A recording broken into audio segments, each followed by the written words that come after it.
কি ভাবছেন বন্ধুরা, আমি পাগল হয়ে গেছি? না না, আসলে সেটা নয়। এই বইটা আসলে পড়তে গিয়ে এমন হয়েছে। আচ্ছা আচ্ছা আচ্ছা আমি বলছি, আমি কোন বইয়ের কথা আমি বলছি এখনই। বন্ধুরা, আজকে আমি ইবুক লিস্ট পাবলিশার্স থেকে প্রকাশিত হওয়া একটা নতুন হাসির বই ব্যঙ্গমা ও ব্যঙ্গমীর নন স্পয়লার পাঠক প্রতিক্রিয়া নিয়ে হাজির হয়েছি। বইটির লেখক হচ্ছেন শ্রী প্রতীক মিত্র। আমার পড়া এটাই ওনার প্রথম বই। এই পয়লা বৈশাখের সময় এই বইটা বেরিয়েছে। আসলে এই বইটির ব্লাড দেখে পছন্দ হয়েছিল আমার, তার উপর অনেকদিন ভালো হাসির বই পড়া হচ্ছিল না, তাই ভাবলাম এটা ট্রাই করে দেখি। তো যাই হোক, হাসছি তো বটে, কিন্তু সেই হাসি কি আদৌ সেন্সিবল কারণে হাসি, নাকি নন সেন্সিকাল লেখা পড়ে বোকার মতন হাসছি? এই বইটা আসলে ঠিক কোন ক্যাটাগরির মধ্যে পড়ছে, আসুন আলোচনা করা যাক।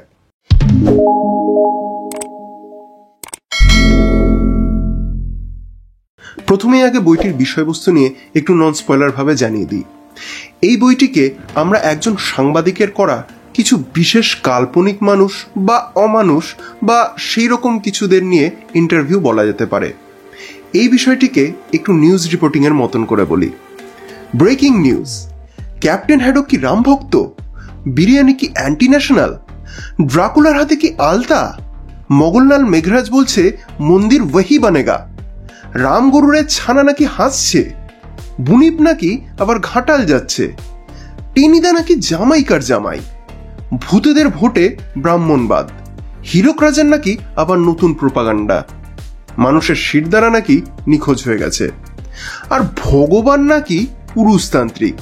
দেশ, দশ, সমাজ, অর্থনীতি, রাজনীতি, এমনকি আপনাদের পাশের বাড়ির সংক্রান্ত যেসব কঠিন প্রশ্ন পোষ্য মিডিয়া কোনোদিনও করবে না ওনাদের, এবার সেই সব ঠোঁটকাটা প্রশ্নের উত্তর দিতে হবে এনাদের। বিষয়বস্তু তো বললাম, এবারে বইটির সূচিপত্র আপনাদের সামনে তুলে ধরছি। আমাদের লেখক রিপোর্টার যাদের যাদের ইন্টারভিউ নিয়েছেন সেটার আবার সূচিপত্র দিয়ে দিলাম। সব ইন্টারভিউ এখানেই মজার ছলে স্যাটায়ার ভাবে লেখা রয়েছে, কিন্তু সেটা কি আদৌ স্যাটায়ার হতে পেরেছে? তার উত্তর দিতে হলে প্রথমেই আসি এই বইয়ের পজিটিভ পয়েন্টের দিকে। প্রথম পজিটিভ পয়েন্ট হচ্ছে বইটির নামকরণ, ব্যঙ্গমা ব্যঙ্গমী। বইটির নামের মধ্যেই লুকিয়ে আছে ব্যঙ্গ, এবং আমরা জানি যে ঠাকুরমার ঝুলিতে ছিল দুই রূপকথার প্রাণী ব্যঙ্গমা আর ব্যঙ্গমী। বাংলার সাহিত্যপ্রেমীদের কাছে এই ব্যঙ্গমা ব্যঙ্গমী নামটা এমনিই ফেমাস। সেই নামটাকে খুব বুদ্ধিদীপ্তভাবে এখানে ইউজ করা হয়েছে যাতে সহজেই পাঠকদের দৃষ্টি আকর্ষণ হয়, এবং তার সাথে নিজের লেখার বিষয়বস্তুকে খুব মজার ছলে ব্যক্ত করা হয়েছে। লেখক এখানে সেই বিষয় পুরোপুরি সফল হয়েছে বলেই আমার মনে হয়েছে, তাই এই বইয়ের নামটি আমার কাছে প্রথম পজিটিভ পয়েন্ট। পরবর্তী পজিটিভ পয়েন্ট যেটা আমার মনে হয়েছে সেটা হলো লেখনী। পথিকবাবু এখানে যতগুলি ইন্টারভিউ নিয়েছেন বা বলা ভালো সৃষ্টি করেছেন, প্রতিটা লেখনী পড়তে পড়তে সত্যি হাসির উদ্রেক হয়। খুব সহজ সরল এবং প্রাঞ্জল কিন্তু বলিষ্ঠ লেখনী লেগেছে আমার। কারণ প্রতিটা ইন্টারভিউ পড়তে পড়তে মজা লাগে ঠিকই, কিন্তু তার সাথে সাথে বর্তমান সময়ের বেশ কিছু জ্বলন্ত বিষয়ের উপর খোঁচাটাও সম্পূর্ণভাবে বোঝা যায়। লেখনী যদি বলিষ্ঠ না হয় তাহলে পাঠকের মনে এইসব নিয়ে ভাবনা জাগানো সম্ভব নয়, যেটা আমার মতে পথিকবাবু করতে সফল হয়েছেন। তাই ওনার লেখনী আমার কাছে একটি পজিটিভ পয়েন্ট। নেক্সট যেটা পজিটিভ পয়েন্ট সেটা হলো এর স্যাটায়ার ধর্মী লেখা। এখানে যতগুলি ইন্টারভিউ নেওয়া হয়েছে প্রতিটা ইন্টারভিউই কিন্তু ব্যঙ্গচ্ছলে অনেক কিছু বলে গেছে। আবার কিছু ইন্টারভিউ এমনও আছে যেখানে শেষে এসে পাঠকের মনের মধ্যে অনেক প্রশ্ন জাগতে বাধ্য হয়। তার একটা ছোট্ট উদাহরণ দিই। এখানে একটা ইন্টারভিউ নেওয়া হয়েছে শিরদাঁড়ার। শিরদাঁড়া অর্থাৎ মানুষের শিরদাঁড়া। আমরা সকলেই মনে করি যে মানুষের শিরদাঁড়া শক্ত সে কখনোই অন্যায়ের সাথে আপোষ করে নেয় না, কিন্তু বর্তমান যুগে সেরকম মানুষের সংখ্যা আসলে কতটা? এখন বেশিরভাগ মানুষেরই যে কারণেই হোক না কেন সেই লড়াই করার ক্ষমতা কিন্তু কমে যাচ্ছে, অর্থাৎ বলা যেতে পারে শিরদাঁড়া ক্ষয়ে যাচ্ছে। ফলে ইন্টারভিউয়ার এখানে প্রশ্ন করছে শিরদাঁড়াকে যে সেটা ক্ষয়ে যাওয়ার হাত থেকে বাঁচার উপায় কি। শিরদাঁড়া জবাব দিচ্ছে যে তার উত্তর লুকিয়ে আছে রবীন্দ্রনাথ ঠাকুরের একটি লাইনের মধ্যে, চিত্ত যেথা ভয়শূন্য, উচ্চ যেথা শির। শুধু এইটুকু বলেই শিরদাঁড়া থেমে গেছে, অর্থাৎ বাকিটা পাঠকদেরকে বুঝে নিতে হবে। এরকম বিষয় অলমোস্ট প্রতিটা লেখাতেই রয়েছে। ফলে আমার কাছে পথিকবাবু এই স্যাটায়ার বিষয়টাকে খুব সুন্দরভাবে হ্যান্ডেল করে পরিবেশন করেছে। তাই এই স্যাটায়ার ধর্মী লেখা আমার কাছে অতি অবশ্যই প্রধান পজিটিভ পয়েন্ট। এবারে নেগেটিভ পয়েন্টে যাওয়ার আগে বইটির প্রোডাকশন কোয়ালিটি নিয়ে একটু বলে নিতে চাই। বইটি প্রকাশিত হয়েছে বুকলিস্ট পাবলিশার্স থেকে। বইটির মুদ্রিত মূল্য 275 টাকা।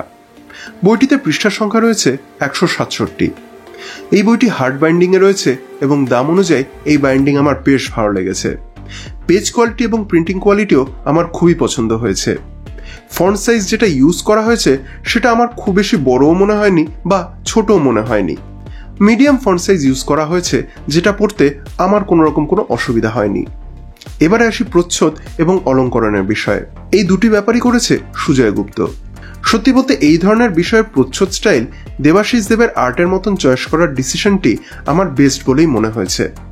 সুজয় বাবুর করা এই প্রচ্ছদটি তাই আমার মনোগ্রাহী হয়েছে। এছাড়া ভেতরে যেখানে যেখানে সম্ভব একটি করে ক্যারেক্টারের অলঙ্করণ দিয়ে বিষয়টিকে আরো সুন্দরভাবে প্রেজেন্ট করা হয়েছে। ফলে সুজয় বাবুর ওভারঅল কাজ আমার বেশ পছন্দ হয়েছে। এবারে আসি কিছু নেগেটিভ পয়েন্টে।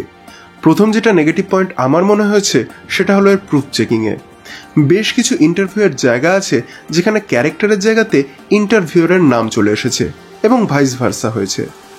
মজার বিষয় পড়তে গিয়ে এরকম ভুলগুলি চোখে পড়লে সেটা পড়ার বিষয়টাকে একটু মাটি করে দেয়। যদিও এই ভুল যে খুব হয়েছে তা কিন্তু নয়, কিন্তু যে কটি জায়গায় হয়েছে সেখানে একটু হলেও আমার পড়ার অনুভূতি নষ্ট হয়েছে। তাই আমি বিষয়টি তুলে ধরলাম যাতে পরবর্তী মুদ্রণে বিষয়টি ঠিক হয়ে যায়। পরবর্তী যেটা নেগেটিভ পয়েন্ট আমার মনে হয়েছে সেটা হলো কিছু কিছু কাহিনী বা বলা ভালো ইন্টারভিউয়ের বেশ কিছু জায়গা রিপিটেটিভ মনে হয়েছে এরকম বিষয়টি এর আগের ইন্টারভিউতেও পড়লাম। এমন নয় যে খারাপ লেগেছে, কিন্তু রিপিটেটিভ হয়ে যাওয়ার কারণে মজাটা একটু হলেও আসেনি আমার কাছে সেই সব জায়গাতে। সেই কারণে এই রিপিটেটিভ বিষয়টি আমার কাছে একটি নেগেটিভ পয়েন্ট বলেই মনে হয়েছে। এবারে উপসংহারে আসি। ওভারঅল এই বইটিকে আমার বেশ ভালোই লেগেছে এবং বেশ কিছু জায়গায় রীতিমতন হেসেছি। তার সাথে সাথে বইটির স্যাটায়ার ধর্মী লেখা পাঠকদের মনের মধ্যেও বেশ প্রভাব ফেলবে, যেমন আমার মনের মধ্যে পড়েছে। টেট কেলেঙ্কারি থেকে শুরু করে সরকারের বেশ কিছু উল্টোপাল্টা নীতি, ধর্মীয় বাটোয়ারা করার প্রচেষ্টা সবই কিন্তু এখানে তুলে ধরেছেন লেখক খুবই বুদ্ধিদীপ্তভাবে। তাই যারা মজার লেখা পড়তে ভালোবাসেন তাদের কাছে অতি অবশ্যই আমি এটা রেকমেন্ড করব। তার সাথে সাথে আমি সব ধরনের পাঠককেই অন্তত একবার এই বইটি পড়ার জন্য রেকমেন্ড করতে চাই, কারণ এই বই মজার সাথে সাথে আমাদের পারিপার্শ্বিক পরিস্থিতিকে নিয়ে একবার হলেও ভাবতে বাধ্য করে। পথিকবাবুর এরকম একটা লেখা আমাদের সামনে নিয়ে আসার জন্য ওনাকে অনেক অনেক ধন্যবাদ জানাতে চাই। 8 থেকে 80 সকলেই এই বই নির্দ্বিধায় পড়তে পারেন। তো বন্ধুরা, এই ছিল আজকের পাঠ প্রতিক্রিয়া। আপনি যদি অলরেডি এই বইটা পড়ে থাকেন তাহলে আপনার কেমন লেগেছে কমেন্ট করে জানাবেন।